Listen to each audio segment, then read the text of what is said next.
स्वच्छ सूर्यप्रकाश विरळ होऊ लागला. सावलीमय मळब ढगांच्या दाटीवाटीने स्वअस्तित्व पसरवून गेले. आता 5:30 वाजले असतील, तरीही रात्र आहे असेच वाटू लागले.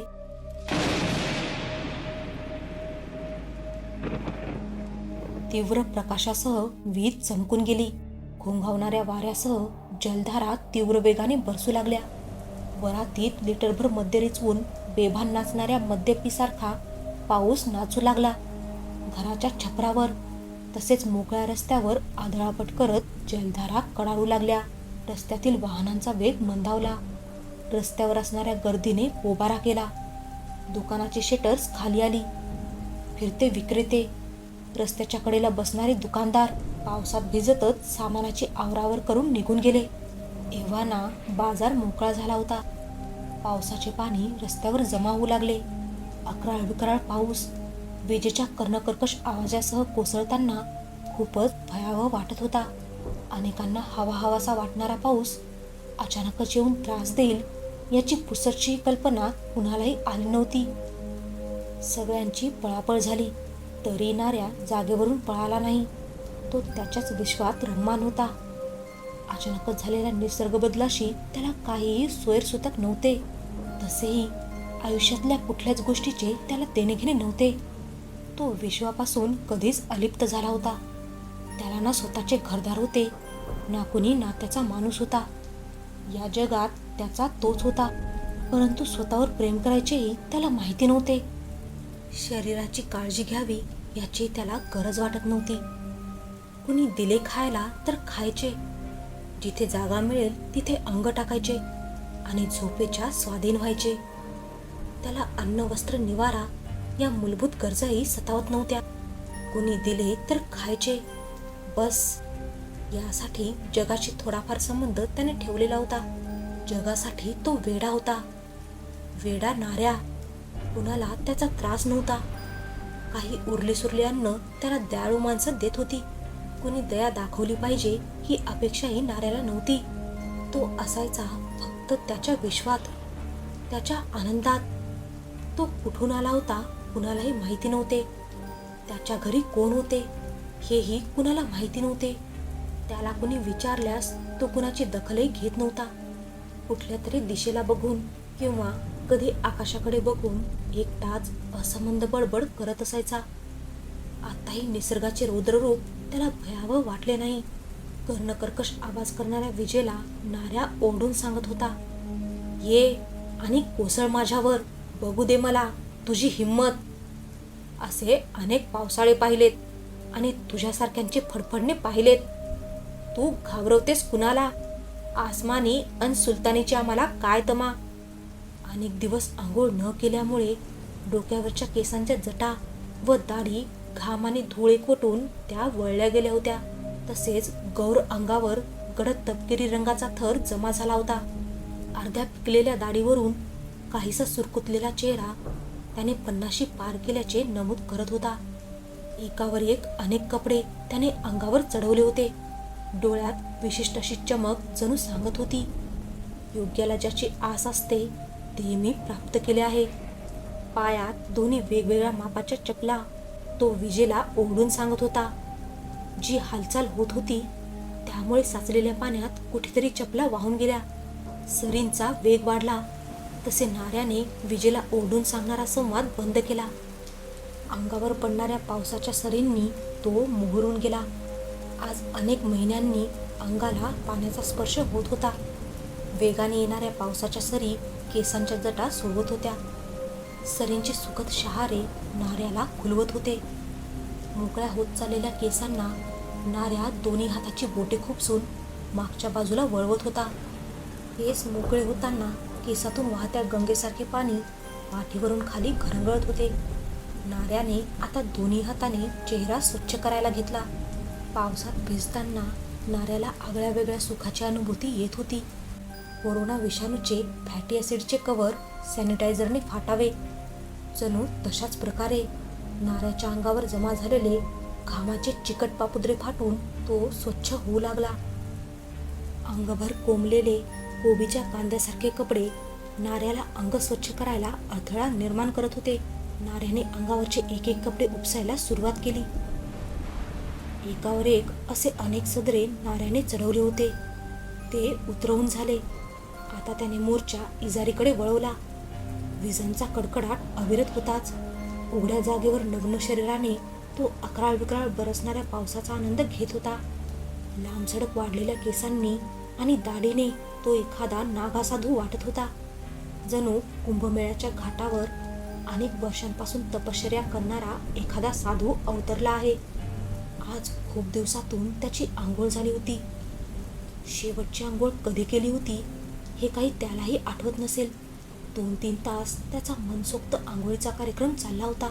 आता खरोखरची रात्र झाली होती. चहाच्या पहिल्या घोटाची मजा दुसऱ्या घोटात नसते.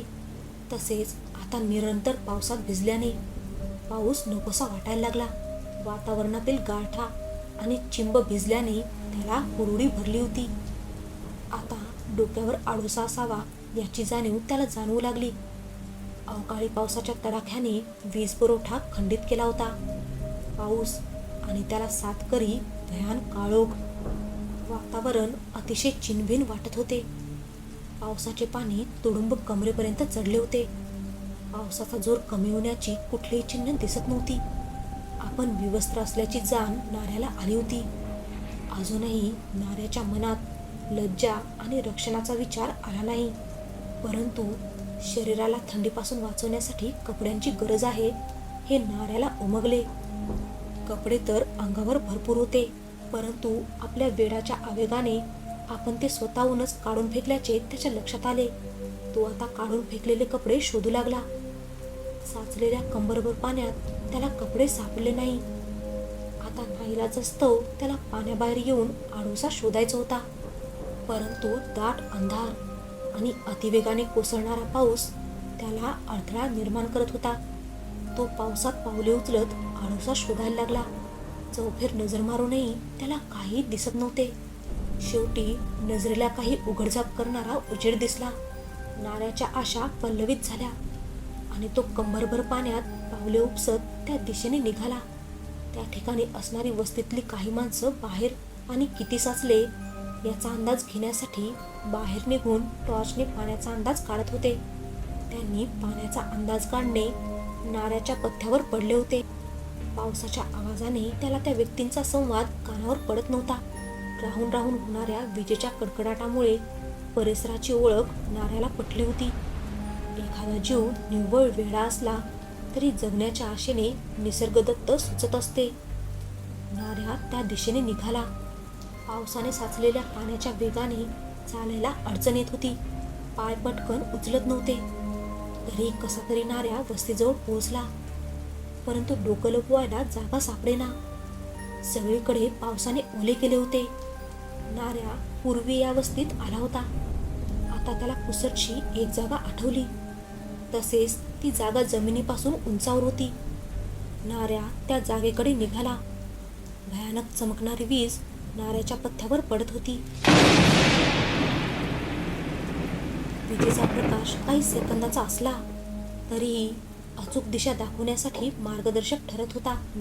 नाऱ्या कुडकुडत त्या जागेवर निघाला. हाताने पावसामुळे तोंडावर आलेले लांबडे केस तो सावरत होता. भुकेने नाऱ्या मेटाकुटीला आला होता. सर्व त्राण एकवटून तो निघाला.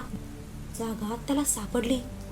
एखाद्या युद्धात विजयश्री मिळवलेल्या योद्ध्याप्रमाणे नाऱ्याला आनंद झाला. नाऱ्याचे प्रयत्न आता जगण्यासाठी होऊ लागले. जगायला काही नव्हते, परंतु आत्महत्या का करावी? नैसर्गिक मृत्यूची वेळ येईल तेव्हा शरणागत जाणे आहेच. जगाच्या बाजार रहाटी त्याने सर्वच गमावले होते. माणसे त्याला नको होती. तो नातेसंबंधातून अलिप्त झाला होता. आता त्याला एक वेळ ही नाती आठवत होती किंवा त्यांची थोडीफार गरज नाऱ्याला जाणवू लागली. परंतु विचार करायला वेळ त्याच्याकडे नव्हता. माणसाकडून एके वेळेस अनेक कामे होत नसतात. बाहेरून जरी वाटले की एखादी व्यक्ती अनेक कामे करत आहे, तरीही तसे नसते. 2 कामाच्या मधला थांबा अत्यल्प असतो. तो बाहेरून झटकन निदर्शनात येत नाही. खूप शोधाशोध केल्यावर अंधारातली हवी असणारी सुरक्षित जागा नाऱ्याला सापडली. नाऱ्या उतावीळपणे झपाझप पावले टाकून त्या जागेवर पोहोचला. पाण्यातून पाय उपसताना पावसाच्या भयान आवाजात त्याला स्वतःच्या पायांचा आवाज स्पष्ट ऐकू येत होता. ती जागा म्हणजे एक उंच कठडा होता. जमिनीपासून काहीसा उंच, लख्ख चमकून गेलेल्या विजेच्या प्रकाशात त्याला दिसले 2-3 फूट जागा पाण्याबाहेर आहे. वरचे छप्पर काहीसे बाहेर असल्या कारणाने तेथे पाऊस येत नव्हता. नाऱ्या पुढे सरकला. तेवढ्यातच पुन्हा वीज चमकली.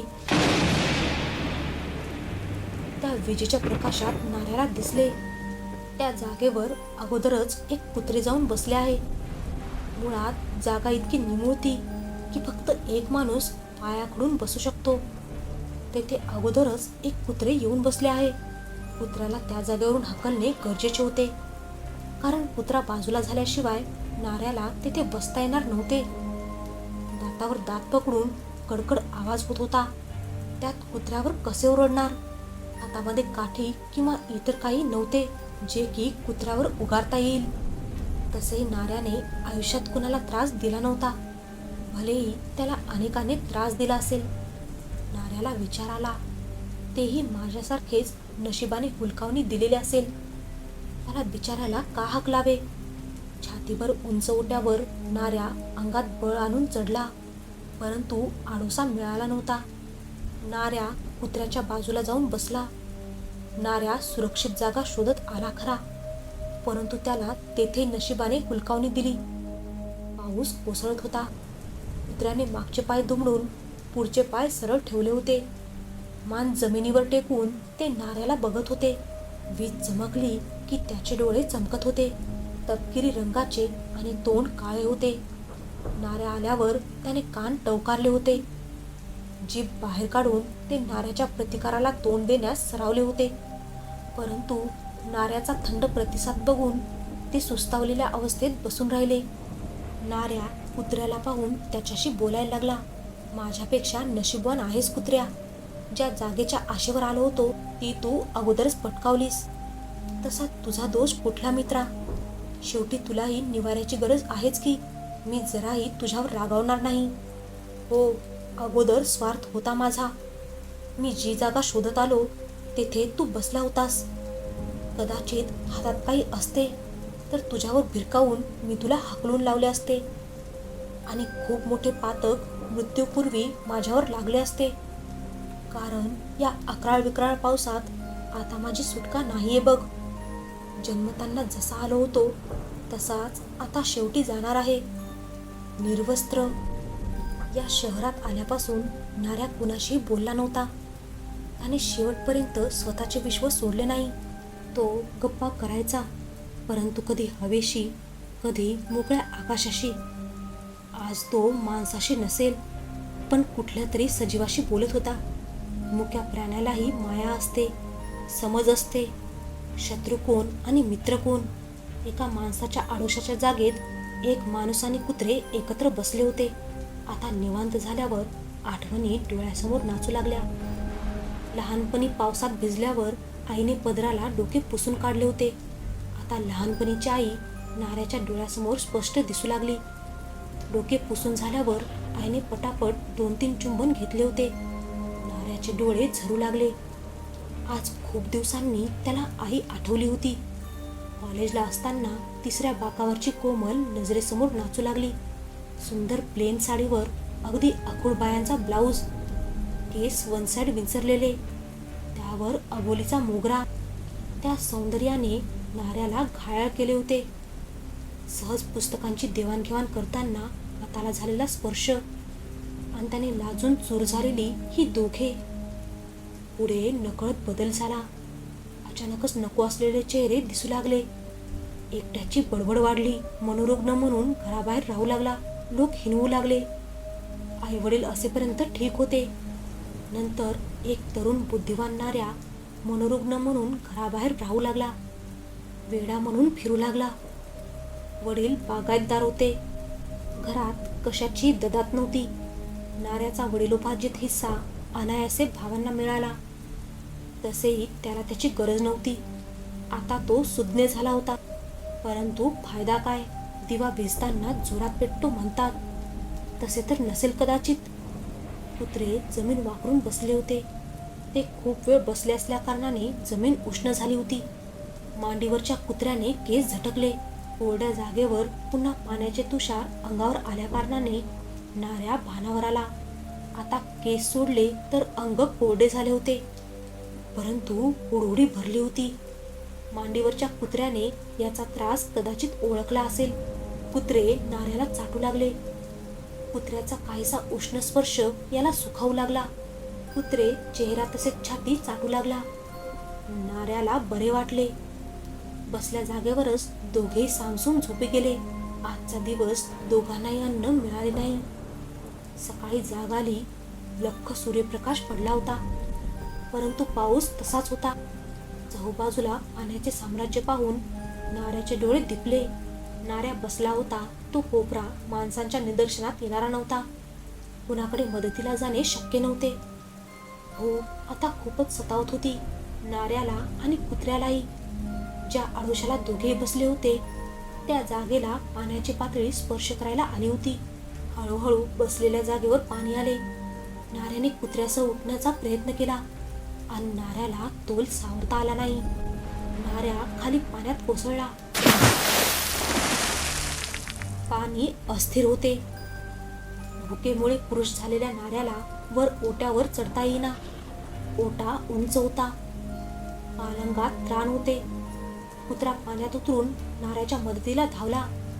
त्याने नाऱ्याला ढकलत ढकलत ओट्याजवळ आणले. मान पाण्यात बुडवून नाऱ्याला ओट्यावर सरकवले. आता नाऱ्या ओट्यावर आडवा झोपला होता. कमरेपासून खालचा भाग भिजत होता. कुत्र्याने भिंतीच्या बाजूला नाऱ्याला सरकवले आणि पावसाचे पाणी येणाऱ्या जागेकडे कुत्रे थांबले होते. कुत्र्याला नाऱ्याला भिजवू द्यायचे नव्हते. कुत्रे घरच्या सदस्याप्रमाणे नाऱ्याची काळजी वाहत होते.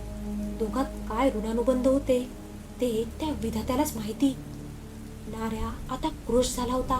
पावसात भिजून आणि रात्रभर एका जागेवर बसून आणि कालचा दिवस अन्न मिळाले नव्हते. त्यातच तो पाण्यात पडल्यावर आणखीनच गारठला होता. आता मृत्यू नजीक आल्याचे त्याला समजले. नाऱ्या खोल गेलेल्या आवाजात बरळू लागला. शेवटच्या क्षणी कुत्र्याच्या रूपाने का होईना, परंतु प्रेमाचं कुणी दिलंस. खूप खूप उपकार विधात्या. कुठे जन्म झाला, आईबाप गेले, तारुण्यात वाट्याला आलेली मानसिक रुग्णता आज या कुठल्या गावाला घेऊन आली आहे काय माहिती. जन्माला आल्यावर किती अपेक्षा असतात आईवडिलांना, त्यात मतिमंद व मानसिक रुग्ण झालेल्या अपत्याची किती काळजी असते त्यांना. आपल्यानंतर कसे होईल या वेड्याचे. शहाणे मूल जगाचे तर वेडे आईचे असते. आई, माझ्यासाठी तर तू कुत्रा म्हणून जन्माला आली तर नाहीस ना. नाऱ्या कुत्र्याला मिठी मारून रडायला लागला. पाणी वाढतच होते. आता जलसमाधी ठरली होती. भुकेने जर्जर झालेल्या नाऱ्याला कुत्र्यालाही असे भुकेने व्याकुळ बघवत नव्हते. कुत्र्याच्या कानाजवळ तोंड नेऊन नाऱ्याने एक वाक्य सांगितले. आता माझी जगण्याची शक्यता उरली नाही, परंतु तू तरी जग. मी मरणार आहे. मी मेल्यावर माझ्या निस्तेज शरीराला खाऊन टाक. तुझ्या पोटाची भूक भागव. तू जग मित्रा, कारण तू जगलास तर भविष्यात माझ्यासारख्या आणखीन एखाद्या नाऱ्याला उपयोगी येशील. कुत्रा तीव्र वेदनेने विव्हळला. आता नाऱ्याबरोबर त्याची भावनिक गुंतागुंत झाली होती. ते नाऱ्याला चाटत होते. अकराळ विकराळ पावसात अन्न उपलब्ध करायला त्यालाही मर्यादा होती. पावसाचे पाणी वाढू लागले. आता नाऱ्या पाण्यात संपूर्ण बुडाला. कुत्रा नाऱ्याला सुरक्षित जागी हलवण्यासाठी प्रयत्न करू लागला. त्याला एका बंद शाळेचा उंच ओरांडा दिसला. कुत्रे नाऱ्याला ओढून तिकडे नेण्याचा प्रयत्न करत होते. नाऱ्याने जलसमाधी घेतली होती. पावसाने आता कहर थांबवला होता. काल संध्याकाळपासून घरात डांबून असणारी माणसे बंद घराचे दार उघडून बाहेर आली. सर्वांची पाचावर धारण बसली होती. लोकांनी दार उघडून मोकळा श्वास घेतला. हौशी लोकांचे घोळके आजूबाजूचा पाण्याखाली तुंबलेला परिसर पाहत हिंडत होता. नाऱ्या झोपलेल्या कठड्यावरचे पाणी खाली गेले होते. नाऱ्या आणि ते कुत्रे आता स्पष्ट दिसत होते. नाऱ्या निस्तेज पडला होता. कुत्रे त्याला पंजाने हलवत होते, तोंडाने चाटत होते. ते नाऱ्याला सोडायला तयार नव्हते. मोकाट हिंडणाऱ्या माणसांच्या नजरेत नाऱ्याला चाटणारे कुत्रे पडले. कोणीतरी ओरडले, अरे ते बघा, ते बाजारात फिरणारे वेडे मरून पडले आणि कुत्र त्याला फाडून खाते आहे. धचा मा केल्याने अनेकांना आयुष्यातून उठावे लागले आहे. तेथे कुत्र्याची काय बिशाद. लोक धावली कुत्र्याला मारायला. कुणी लांबून दगड फेकू लागला, कुणी हाड म्हणून ओरडू लागला. कुत्रे काही जागचे हलत नव्हते. शेवटी काही पराक्रमी माणसं हातात दांडकं घेऊन आले होते. त्यांनी माणसावर अतोनात प्रेम करणाऱ्या कुत्र्याला माणसं खाणारा म्हणून दांडक्याने मारून टाकले. मेलेले कुत्रे दूरवर फेकून दिले. पाऊस ओसरून रस्ता मोकळा झाला. नगरपालिकेची गाडी आली आणि एक बेवारशी प्रेत घेऊन गेली.